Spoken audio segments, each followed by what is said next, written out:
Es octubre de 1814 y el Ejército Libertador vive su peor derrota en Rancagua. El grueso de las tropas chilenas y sus líderes escapan a Argentina en medio de recriminaciones entre O'Higgins y Carrera que se culpan mutuamente del fracaso. Pero Manuel Rodríguez permanece en Chile al servicio de San Martín. Lo comisiona para hacer todas estas misiones, digamos, de guerrilla y de información durante la reconquista española. Y San Martín, siendo que era el partner de O'Higgins, dice: este hombre no lo dejo porque me conviene, pues era el chancaca, le decían. Es así como al mando de bandoleros y civiles, Rodríguez realiza hostigamientos permanentes a las tropas realistas en distintos puntos del territorio, lo que disgrega a las fuerzas españolas. También aporta información clave para allanar el ingreso a Chile del Ejército Libertador. Contribuyó mucho a todo lo que fue que San Martín pudiera cruzar la cordillera de los Andes y liberar definitivamente a Chile. La batalla de Chacabuco pensaron que iba a ser mucho más al norte de lo que fue, pero fue todo ese trabajo como de despistar a los españoles que yo creo que fue bien importante.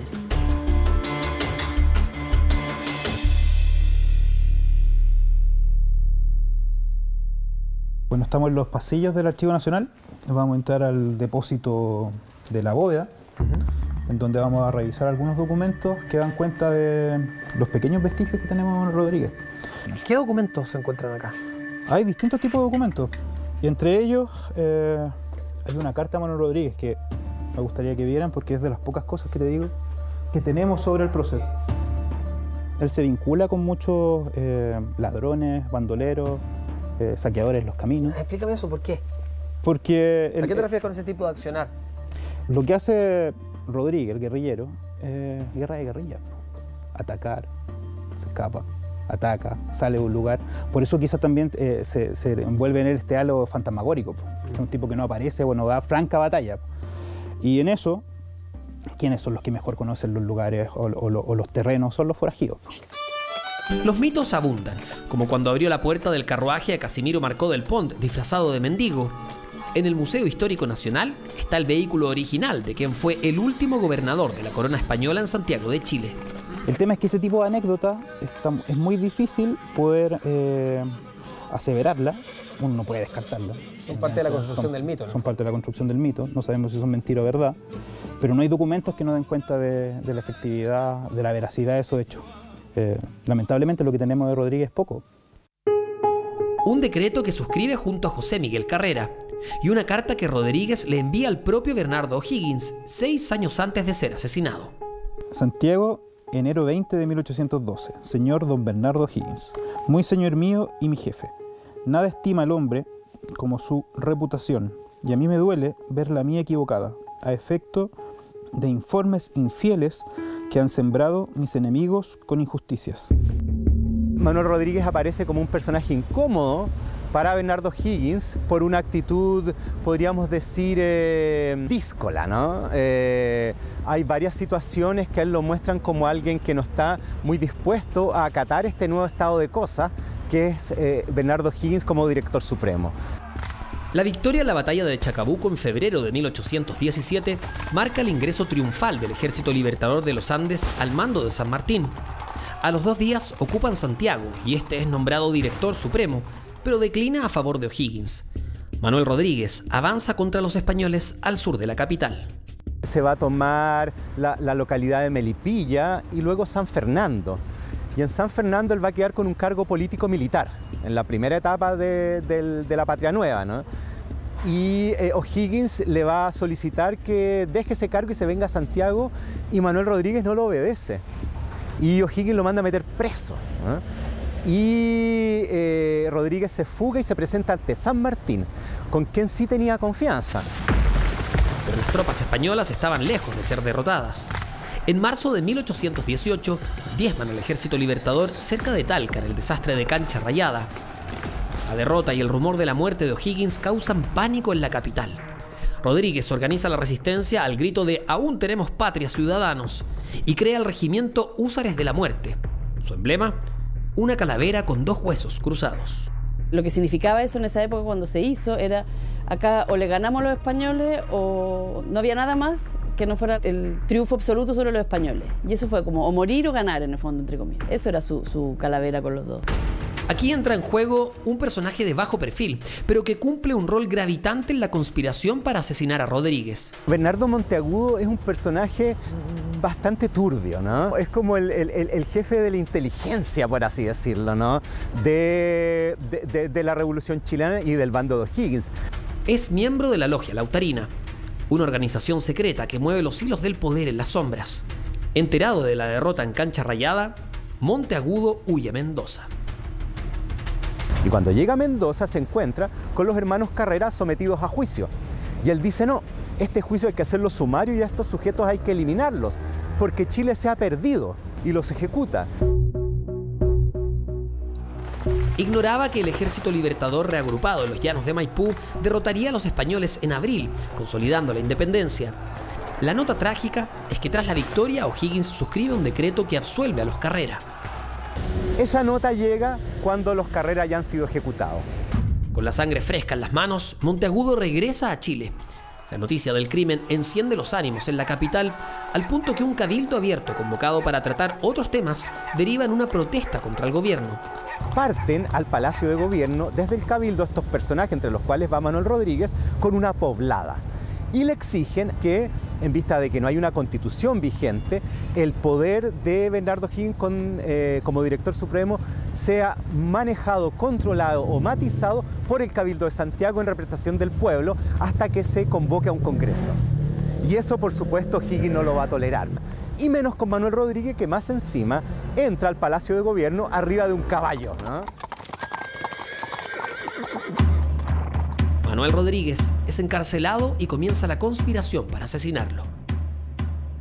Estamos en el Centro Cultural La Moneda, particularmente en la Sala de Cine de la Cineteca Nacional, entidad que hasta ahora ha hecho la mejor restauración de la película de 1925, El Húsar de la Muerte, dirigida y protagonizada por Pedro Sienna y que, entre otras cosas, nos muestra el momento exacto de la muerte de Manuel Rodríguez.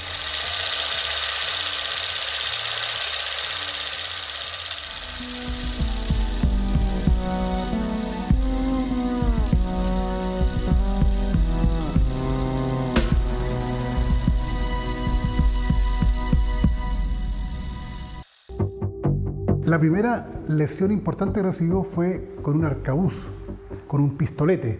Es un pistolete de avancarga que lanzó un proyectil de más o menos 11 gramos que le impactó en la región torácica posterior-superior. Seguidamente, Rodríguez fue atacado con un arma similar a esta. Este sable fue utilizado y le causó una herida cortante lateral del cuello derecho. Posteriormente, Rodríguez fue atacado por los soldados. ¿Ya? Los soldados le infirieron numerosas heridas penetrantes en el tórax anterior, causándole heridas importantes por sangramiento. Esta es más o menos una réplica del tipo de bayoneta que fue utilizada por los soldados. Le infirieron más o menos 5 o 6 heridas penetrantes muy profundas. No contento con eso, estos mismos soldados tomaron su fusil, esta es una réplica en miniatura del tipo de fusil, y con el mismo fusil le causaron heridas contundentes que le causaron una tricción craneana, particularmente en la región de los parietales. Gilberto Loch realizó una acuciosa investigación policial del crimen. En 1818, Bernardo de Monteagudo encabezó un sumario que no llegó a nada ni desapareció, pero hubo otro en 1823, cuyo texto permanece en el Archivo Nacional. Aparece mencionado el señor Bernardo Monteagudo, que según dice Antonio Navarro, fue quien le dio la orden de asesinar a Manuel Rodríguez. Estos archivos dan pistas de los autores intelectuales y materiales del crimen. También indican que, aparte de los asesinos, hubo al menos 4 personas que vieron el cadáver. El primero fue un campesino llamado Hilario Cortés, quien encontró los restos de Rodríguez. Y él vio entre ramas que mataron a un fulano. Vuelve al otro día nuevamente Hilario a ver qué pasaba en ese lugar. Y dice que con la fuerza de sus manos empieza a hacer una excavación. Oiga, y tapado con arena y chilca, estaba ahí don Manuel Rodríguez. el cadáver es encontrado por lugareños. Ellos le avisan al jefe del pueblo, al abogado, al juez del pueblo que se llamaba Tomás Valle, y él dispone, en conocimiento que podía estarse Rodríguez, dispone que ese cuerpo sea levantado, sea trasladado a lomo de mula y sea llevado a la iglesia de Tiltil, a la iglesia de la Merced de Tiltil, y enterrado en el presbiterio. Gracias a estos testimonios, se pudo determinar el lugar del asesinato y el tipo de lesiones que presentaba el cadáver. Al menos 5 personas participaron en el homicidio. Uno de ellos, el teniente Antonio Navarro, que estuvo detenido y en su declaración afirma que la orden provino de Bernardo de Monteagudo y del comandante del batallón Cazadores de los Andes, el coronel Rudecindo Alvarado. Navarro niega la autoría del crimen. La conspiración final se produce entre Monteagudo y Rudecindo Alvarado, y que es justamente quien lo saca del calabozo y lo lleva en marcha hacia Quillota, que es el lugar donde fallece durante el trayecto, digamos. Las armas utilizadas para ultimarlo permiten señalar a quienes dieron el primer golpe mortal al guerrillero. De acuerdo al relato histórico, el pistolete y los sables son armas que usaban los oficiales. Por lo tanto, puede ser atribuida a Rudecindo Alvarado o el teniente Navarro. La sepultura de Rodríguez se mantuvo en secreto por más de 70 años, hasta 1894, cuando una comisión patriótica intentó dar con su paradero. Estos son los documentos de esa investigación que determinó la supuesta ubicación de sus restos.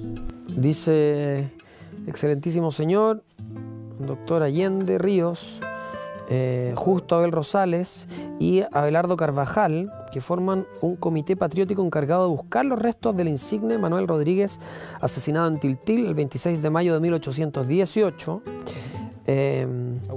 Sí, respetuosamente decimos que después de muchas investigaciones históricas y de una inspección personal que practicamos en aquel sitio, podemos precisar ya el punto tan buscado donde yacen aquellos preciosos restos.